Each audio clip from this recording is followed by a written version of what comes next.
got the power? Equal power. Who got the power? We got the power. Who's got the power? I think there hasn't been a time in my life where it's more urgent and important for workers to join an organization and protect each other than right now. It all begins with a worker talking to a worker and making a plan.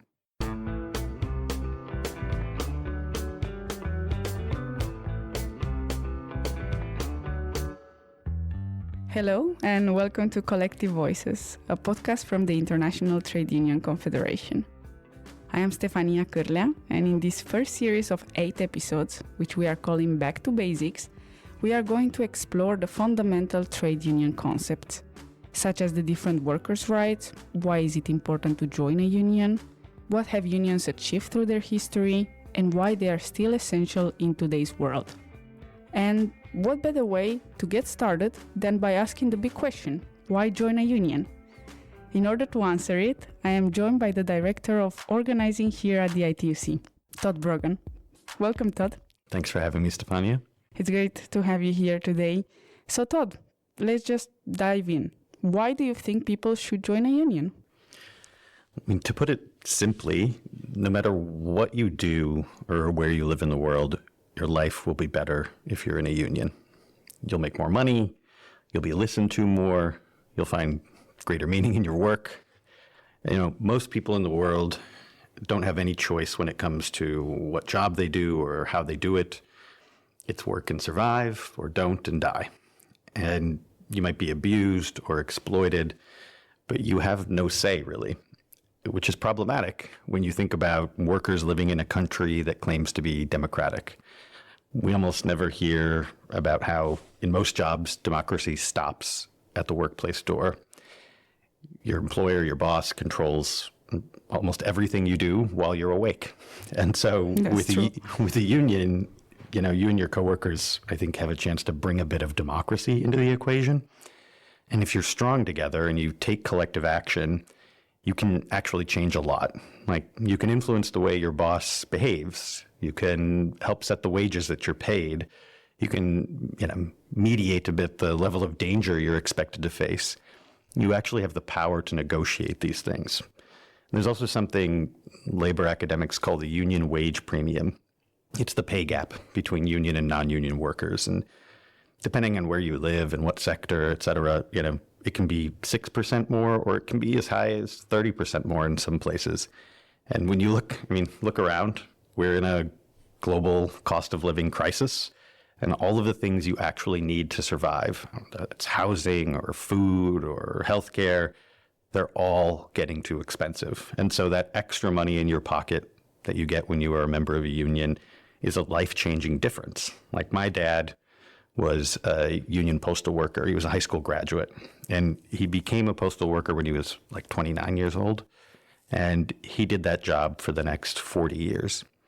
And he always complained that his union didn't fight hard enough. But even with an imperfect union, he'll tell you that job paid him better than any other job he could have had where we lived. And it also, in the United States, where healthcare is not provided, it provided healthcare for our whole family. And so, I can go on and on about how being in a union, helps take a little bit back from the billionaires who are stealing everything from us. It helps add to the tax base that fund your schools. But I think you get the point.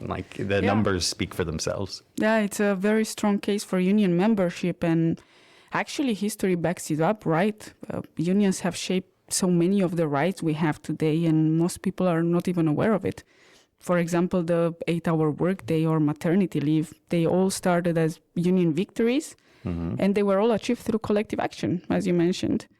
As the American social reformer Frederick Douglass said, which you're a big fan of, power concedes nothing without a demand. And you were talking about the case of the U.S. We actually have a very successful example in the U.S. of workers joining forces to push their demands. So for a bit of a background to our listeners, in 2012, fast food workers in New York started demanding a minimum wage of $15 per hour and the right to unionize. And it started with just a few people, but thanks to their persistence and solidarity, it ended up growing into a nationwide fight. So what can you tell us about that, Todd? What made it so successful, this campaign, and what can we learn from it? So I remember this well. I was just becoming a union organizer around this time in a different sector. But, the campaign you're talking about had two original goals, actually. It was called the Fight for 15 and a Union. And the campaign started, like you said, at a really interesting time in U.S. history. It was right after Occupy Wall Street, which introduced this idea to people of the 99% and the 1%. And it came like 3 weeks, I think, after the 2012 presidential election, which was one where both parties were heavily criticized on economic issues. And then we had these 100 workers in New York go on strike, and it was the first time in history that it happened. Of course, it didn't come out of nowhere. It was the result of workers getting together and organizing, and they were supported by both unions like SEIU and community organizations. But what's really interesting is what happened after that strike in New York, which is strikes across the country grew larger. Thousands were walking out on coordinated days. Over time, they became more militant. Some engaged in civil disobedience, like they broke the law and got arrested to send a message. By 2014 or so, this movement had sort of joined forces with other social movements like the Black Lives Matter movement, which grew out of the murder by police of a young man named Michael Brown in St. Louis. And other workers started to join, home care workers, Walmart workers, airport workers. It became this rallying cry for all low-wage service workers in the country, many but not all of whom are Black, Latino, women, migrant workers.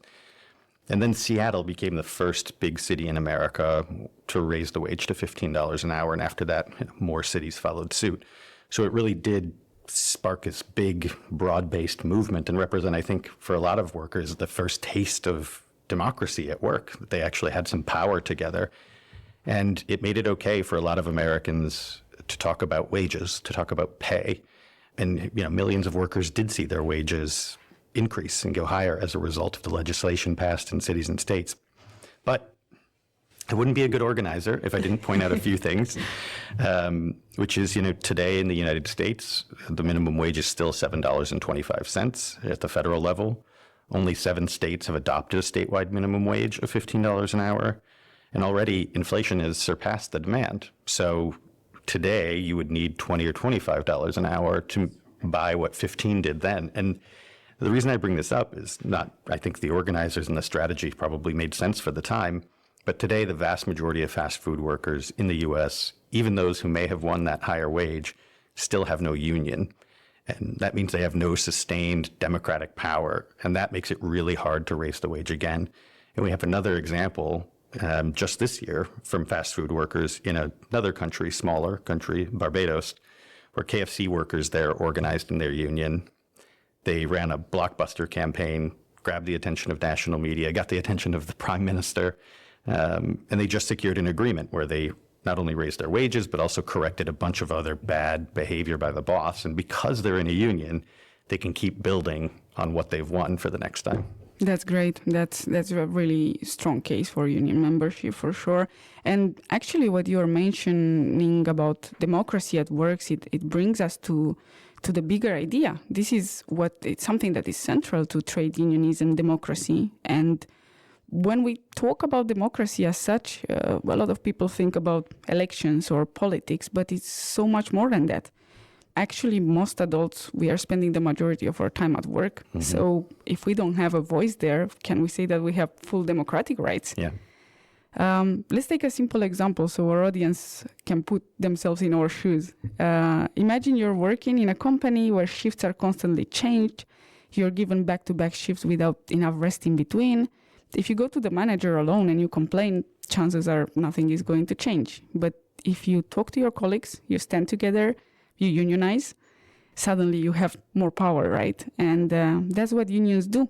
They, as Todd explained, they balance the skills between workers and management, and they defend rights. It's not just about the wages. It's so much more than that. It's a safer workplace, fair treatment. They defend the fundamental workers' rights as defined by the International Labour Organization.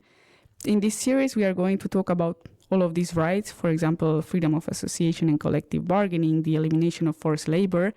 But the key takeaway today is that when workers unite and unions win, everyone benefits. For example, the paid parental leave or the higher minimum wage in our countries, a lot of these started as a victory from a union, and they ended up becoming national policies because, when workers organize, they don't just improve their own conditions in their workplace, but they raise standards across whole industries and countries. So, Todd, if our listeners are wondering, okay, how can I join a union, or even if I'm already in a union, how can I get more involved? What can they do? Yeah, I mean, obviously, if you have a union where you work and you're not a member, you should join it. You probably already know somebody in the union. Your union may have official materials hanging around the workplace. And the best unions, of course, they've probably already found you and asked you to join. I spent a lot of my time as an organizer doing what they call internal organizing or mobilization, which is building a sense of ownership of workers in their own union. And that requires, a lot of effort from members themselves, but also a willingness to change and adjust the structures of the union to fit the current needs of its members. And really, that's what all unions are about, is the ability of a worker who decides there's a problem, who talks to their coworkers, to democratically fight back, develop a plan. And I think if you don't have a union yet, you need to start one. You don't have to be an expert to do this. I think this is maybe the most important point. In many non-union workplaces, there's a ton of interest, but everyone convinces themselves, I'm not a leader, I can't organize it. But if you have the confidence or the trust of any of your coworkers, if you're willing to listen to their concerns and to work together, you've really got everything you need to get started. And that's how every union in the world started, with one worker talking to another worker they trust about what they wanted to change at work. And then they find other like-minded people and they build a committee, and they might contact a union that exists somewhere else to help them build a campaign. But it all begins with a worker talking to a worker and making a plan. And obviously, depending on, this is a global audience, but so where you live or work, there are different levels of risk. There's different laws that affect you when you're trying to do this. So it's important to know your rights. You can learn these from all kinds of places. Usually there are community organizations or a union that offer know your rights trainings, organizing trainings, and so on. But for those listening today, I'll rattle off a few helpful websites that I think would be good places to get started. Like, you can start by looking at what we call global union federations. These are broken up by sector. You can go to their websites. You can find who organizes workers in your sector, in your country. And there's a list of these global unions on global-unions.org. You can also sign up for an online training in multiple languages with your coworkers called Organizing for Power. And that's an independent program that teaches people how to organize. You can learn more about them at organizing4power.org. And then there are groups like based in the U.S., where I come from, that give helpful guidance, even if you're not in the U.S. One is called the Emergency Workplace Organizing Committee. Their website is Worker Organizing with a Z, the American way, workerorganizing.org. There's another called the Inside Organizer School. It's insideorganizerschool.com. And you can also, of course, reach out to us at the ITUC. Well, we're a global organization, and we don't directly organize workers. We are campaigning for democracy at work, like you said, for the right to organize. And that means we have a wealth of resources and materials, and we're happy to share with any worker who wants to start a union where they live. Yeah. So you can email us, you can reach out to us, you can go to the ITUC website. Yeah. But the bottom line, I think, is it just starts with talking to a coworker about what's going on at work and making a plan together. That's right. And for our listeners, we are going to leave in the description below all of the links mentioned by Todd, so you can access it. And you've heard it, like whether you are in a union or not, you are not alone. And the key takeaway of today's episode is that we are stronger when we stand together. The workers united will never be defeated. The workers united will never be defeated. So, if you're already in a union, you can get more involved, you can attend meetings, you can stay informed about the policy changes that affect your workplace, because the more engaged we are, the greater impact our unions can make. And if you're not already in a union, but you're thinking about it, remember, the first step is to talk to other colleagues, to exchange ideas, and come together to try to improve your working conditions. every step towards collective action makes a difference, as we have seen in today's episode. And when workers organize, everyone benefits. So, Todd, thank you for joining us for our first episode. Thanks, Stefania. I just want to say also, I think there hasn't been a time in my life where it's more urgent and important for workers to join an organization and protect each other than right now.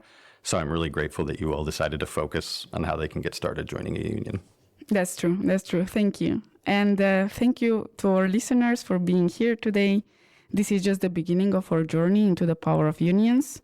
In the next episode of Collective Voices, we are going to take a deep dive into the freedom of association and the right to organize, and we're going to explore other stories from workers around the world.